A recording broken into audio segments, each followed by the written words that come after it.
listening to SYA Radio.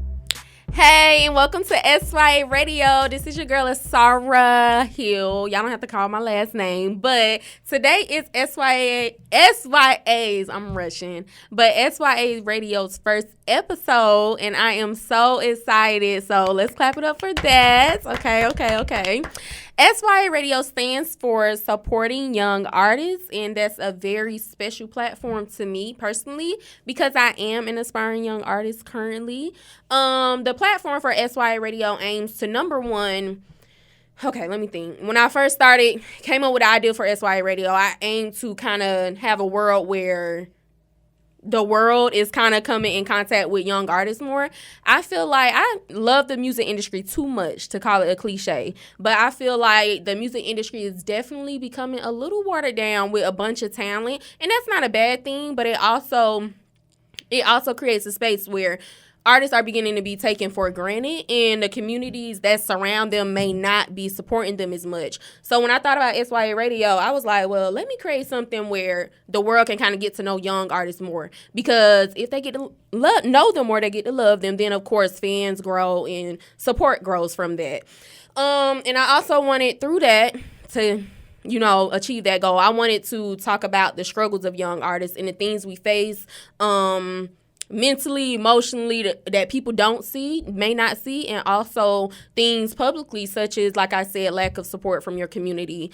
This episode will be kind of short because it's a tester episode. We do have time constraints for that, which is 8 to 15 minutes, but we're going to try to do our best, and hopefully SYA Radio, could make a bigger return or a longer return on another episode soon to come. But I just kind of, as an aspiring artist, I know it's a gamble with your life, and so basically that's why SYA Radio came about, and I feel like it's going to change a lot of lives. So with all that being said, we have a special guest today. It's a very special guest to me. We've been colleagues since freshman year in college. We're currently on our senior year. He's a fellow musician, producer, artist, all that good stuff. And we always talk, I think it's interesting because we always talked about being in music and being successful in music. We'll talk about it, and we end up both interning for different programs, I guess you'd say, or I interned for a radio station, and he interned, I believe, for Fresh Empire, I believe it was. So our paths just keep crossing, and I thought it was so cool because those are like stories you hear from people in the industry all the time. But no more I'm going to say. I'm going to let him introduce himself, tell his name, and let the people know what he does. And I'm so excited and thankful that you're here. What's good? It's Ty-Tanium, the producer, sound engineer, all that, you know what I'm saying? What it do, baby? Okay. So clap it up for him. I call him Tyrrell, okay? So I'm going to introduce him as Tyrrell Campbell because that's just who I know him by, but he is Ty-Tanium, and he is a producer. And so now we're going to go ahead and kind of jump into SYA, the first episode. And I would like to ask you a few questions about how did you get started in music, in your creative process. Basically, I don't know, is it hard producing? I always wonder because I've tried. I'm an aspiring artist, like I said. So I've tried and had my own struggles. I've actually tried making beats before it didn't work out because it's kind of hard. So I just want to know your background, where you got started, how you got started in music, and kind of that creative process, if you're able to elaborate on that. Yeah, so it really started out with me and my cousin, Brian. After church, this is around when I was about 11, 12 or something like that, when I'm growing up, you know what I'm saying? We used to come from church, and he would always show me beats, and I would be like, yo, why you playing the beat and not the song? Right. And he was like, just listen to the beat, just listen to the beat. And so after a while, it started growing on me. I'm like, the beat is really what makes the song. It's like, I've been listening to samples, I've been listening to all kind of different producers and everything. Right. Ninth Wonder, Charles Hamilton, Woody produced, all them guys I used to just listen to. And after a while, it kind of grew on me. So I used to do a little bit of hacking back in my day, and I went and got FL Studio for free. Okay. I went ahead and hacked the program. And, don't get caught now. I mean, but you smart though. You could do that. But I mean, this happened in the past, so I got the full version now, so they can't get me. But Anyway, I went ahead and I started playing around with the program and stuff like that. Okay. And over time, I just got better and better. And what happened was I taught one of my friends how to make beats, and I stopped for a while. He got better than me. Right. So I'm like, I can't let somebody I taught get better than me. Right. And so then I started getting on my stuff. And from that point forward, I started taking music a little bit serious. So around 15, I started getting to the beats pretty serious. So I mean, did you struggle with that, or was it hard, or are you self-taught? What's some struggles that you dealt with trying to get beats together? For me, I've tried to make beats, and it just quite didn't work out. It's hard. Like, you really have to kind of know what you're doing to make it sound smooth and everything. So the first thing I would say you need is an ear. Like, you need to know what sounds good and what don't. Exactly. Like, some people just throw anything together, and just because they made it, they feel that it's good. You know what I mean? But I think that's what separated me. I always had an ear for music. I always knew what sounded good. Right. And that's the first thing. The second thing is your technique. Like, when you get in a program, that goes with any program, you need to know how to utilize it. Exactly. And so when you first get into beats, like, everything is interesting. Any noise, any click you make is just like, whoa, I'm doing this, you know? Right. So over time, I started taking the program serious. I started, like, knowing the features and how to, like, navigate throughout the program, and started knowing the terms like mixing and mastering and things like that. And that's what started getting me serious. But when I first started, the main thing that was giving me problems was just knowing how to navigate the program. And But once you got that, it kind of, came together, you would say. Because I still had that ear, and whatever I was hearing in my head, I would literally try to replicate that song. It. Yeah, right. You know. Okay. So for me as an artist, I want to get more into, being that we are on time constraints, as I say, I want to get more into the mental and emotional side, I guess. This is a little deeper section of the show because it's concerning, like, things you deal with inside. I'll give an example of things I've been through as an artist. Like, I feel like I isolated myself a lot growing up because I feel like, okay, it's just this dream. I'm going after this music. Like, that's it. I was narrow-minded. I kind of isolated myself. I'm pretty sure people deal with their own things in different ways than I do. But that's just some of my struggles. I sit in a room and worry about this dream day in and day out, okay? Be depressed over it. I hate that word. I don't like to claim that. But that's kind of when I look back what I was going through, and I still deal with some inner things. So this is a more deeper side of the show, but that's what SYA Radio was created for. And I want you to kind of talk about the mental and emotional tolls that being in music, wanting to be successful in this industry, has taken on you that people may not see as a young artist, and how you got through it. Yeah, it could be up and downs, you know what I'm saying? You can be discouraged sometimes, and sometimes you can be, like, on top of the world with it. Emotionally, you really just have to tell yourself that you need to be you. Like, you need to do you regardless of what anybody else may have to say. Like, criticism is a big part of the music industry, because everybody is different, you know what I'm saying? Everybody doesn't have the same taste in music, the same flavor, so you might be bringing something new and say this audience might not like it, but you show it to somebody else, they might really be vibing with it.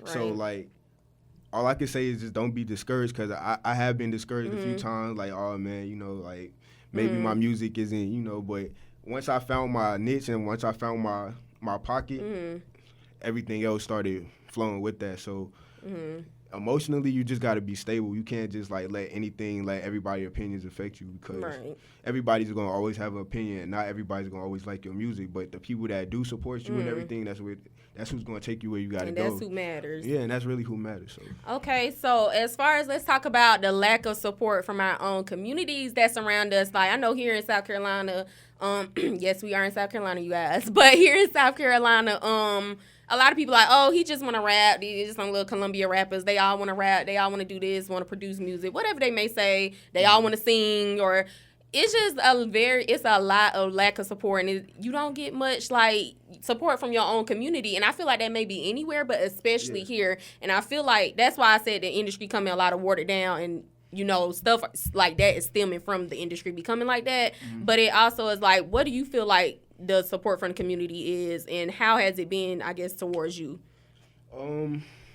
Support from the community, I don't really look for support in the community, because there's support in other places of the world, you know. Amen. Like, some people actually leave their hometown to flourish in other places. Right. So, for instance, like, Jetson is from Columbia, but he stays in Atlanta. Right. because the networking and everything, the energy is completely different than what it would be over here. Right. So, I mean, of course, having love back home would be like, it's a great feeling, but that's not everything. Because, like, you could be hitting another part of the United States or whoever is listening to your music. And, you know what I'm saying, that could really be your fan base over there. And so the community love is nice, but it's not everything. So that's the same with me. Like, I don't look for much support from South Carolina, Columbia, but as an artist and you are getting your start, that's kind of where you begin to branch off from. But I did read something, I forgot who said it, Russ, I believe, the artist Russ, he posted a tweet or something talking about whoever told you, that you had to be successful in your community first, don't even listen to them, block them, because the moment that streaming and all that came about, it was able to, like, reach worldwide at that point. And that's the new wave is streams and stuff. It's not CDs or anything no more. It's really your streams. But due to the time constraints, I'm going to keep saying that because, we got to push this along. But I do want to play a clip of your work. I'm going to let you introduce it and tell the name of it and just the vibe of it, the song, the title, if it's a title. I got this classic called I'll Keep On. It's a sample beat. Just know it's fire. I'm going to let my product do the talking for y'all. All right then.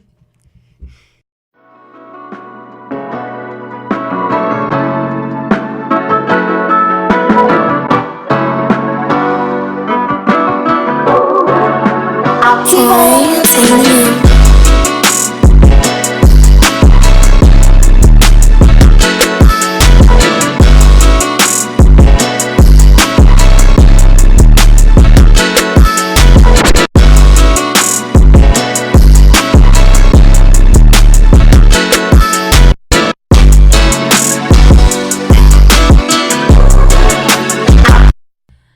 Okay, we back from listening to that. We're going to get some claps for that. That sounded good. And I'm so happy that you allowed us to play a clip of that. But I do want to talk about the process for that song more. I know for me, when I'm writing a song, it could take it to an hour to a year. It don't matter. Like, it just depends on, how that particular process for that song goes. That time. So how long did it take you to produce this beat and I guess the process for it? This beat was like 2 days. Okay. Not 48 hours, 2 days, but like me putting in some time one day, and then the next day I was like, let me finish this beat up. Okay. Every beat is different for me. Like some beats you can make on the spot quick, like within like 30 minutes, but some beats I really take my time. Like the beat I just played, I took my time on it. If it takes days for me to make the beat, then I put a little bit more heart into that beat, but. You can make quick bangers too. Like quick bangers take like. Sometimes you just that creative in the moment, So. Yeah, like I said, some projects require you to be quick, and some projects require you to be like, yo, we're gonna put this here, we're gonna arrange this way. So. Exactly.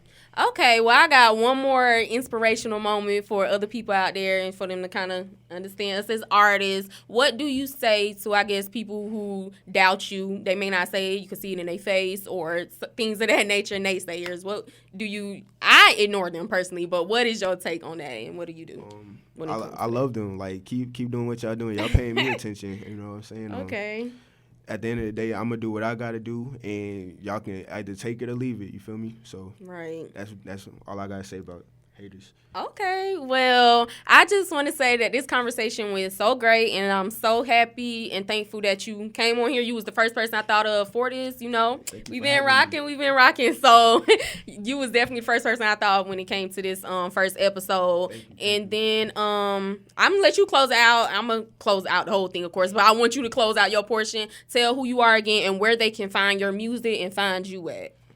Yeah, so y'all been rocking with Ty-Tanium, the producer. You can find my music at Ty-Tanium.com, Ty-Tanium.com, SoundCloud.com/Ty-Tanium. Just look up on YouTube Ty-Tanium Beats, and you'll hear some fire. All right, then. Well, he told you where to find him. Go find him. Support. And this will not be the last time he's on here, and this will not be the last episode of SYA Radio. We're going to bring him back later on for a longer episode and get deeper into some stuff and gossip and stuff just to make it interesting. But I want to thank you so much again. And then due to the time constraints, we out. This was SYA Radio. Stay blessed. Stay true to who you are. Keep grinding always. And this is Sarah. We out. Peace.